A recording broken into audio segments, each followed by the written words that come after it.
So let's dive right into why we're not always motivating our team members.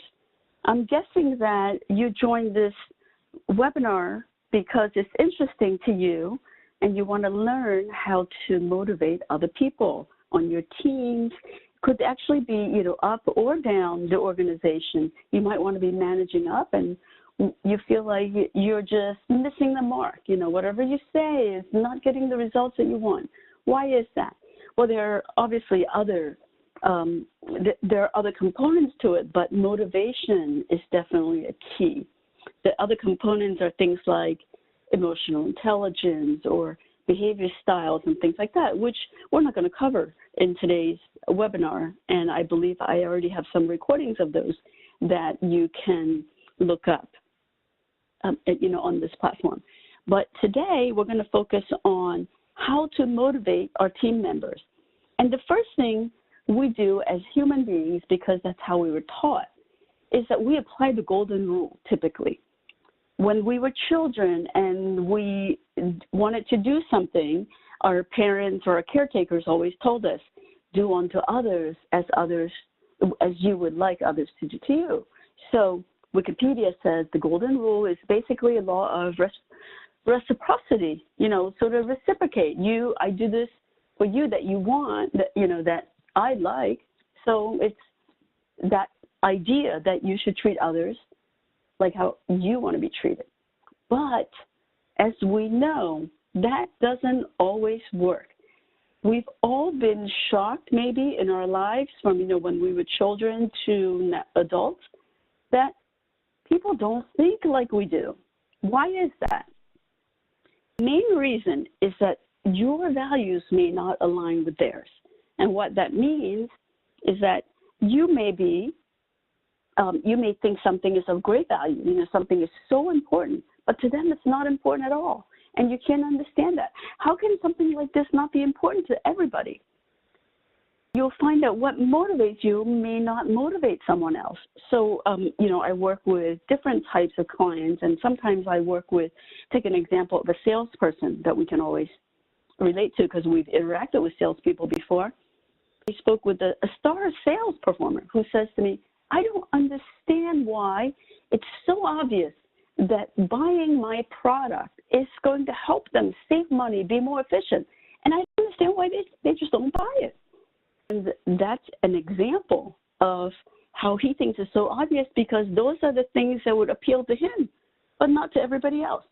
Now, some of you who have the same motivators are thinking, you mean not everybody wants to be more efficient? Not everybody wants to save money? Well, you'll be surprised. And a little more. Understand how other people value in life, what they value in life, and how much they value those things.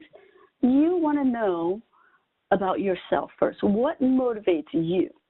So before you can extend it to your team to get to know them better, you need to know how internally you're feeling about certain values and judgments and topics. Because your whole team comes from different backgrounds. And it's not just about how they were brought up too, but, if they have different experiences.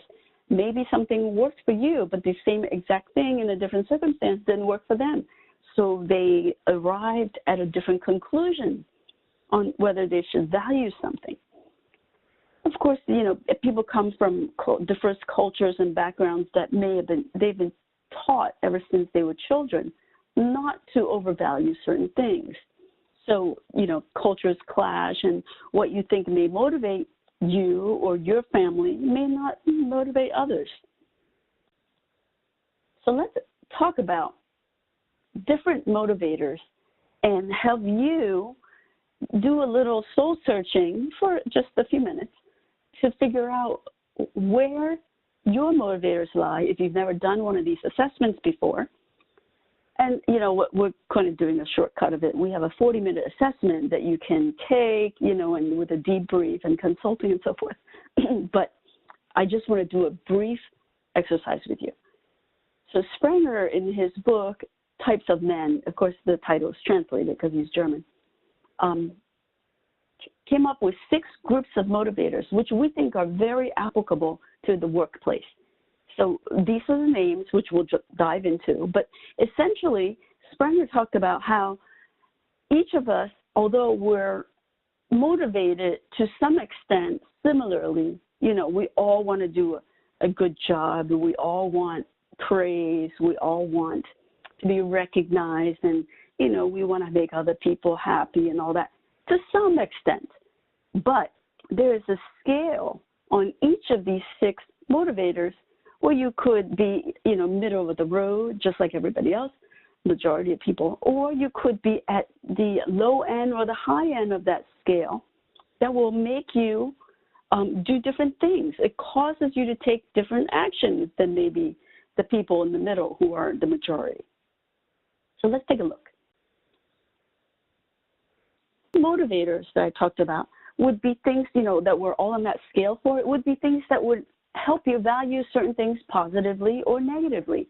And it causes you to make different decisions.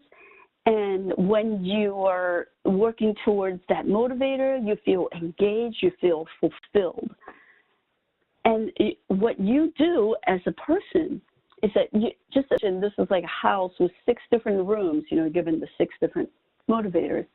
And when you're in that room, you're getting a whole different experience.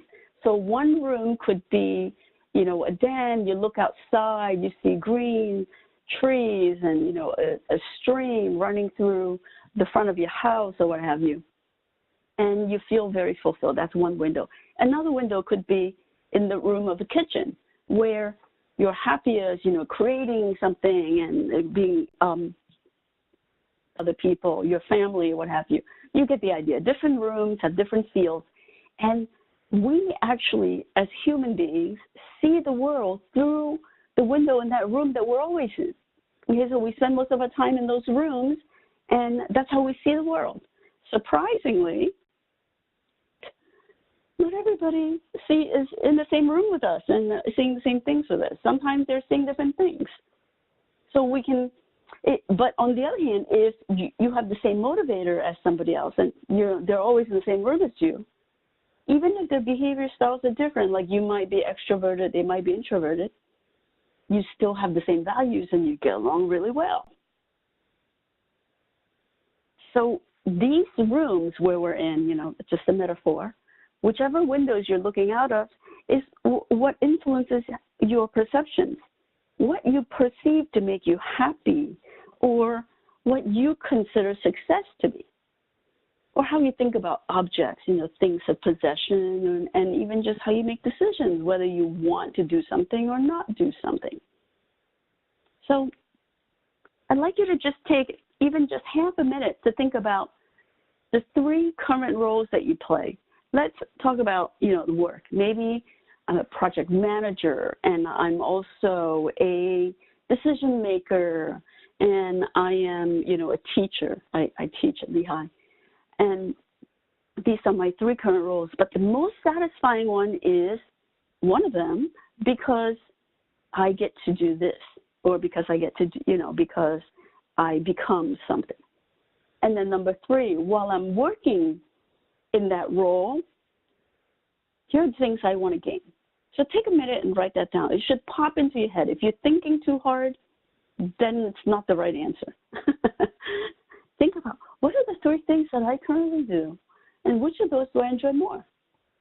Looking at, you know, like when I'm working at InVizion, I want to gain whatever that is, success, you know, continued growth for the company, or for myself as a star that will allow me to go anywhere. Okay, you have that. But that's going to be important as you think about these, the motivators that we're going to go through. Now, opposite end of the scale, you know, of things that you like. I just talked about what you want to get out of it, what excites you about the role. Now let's think about what you're least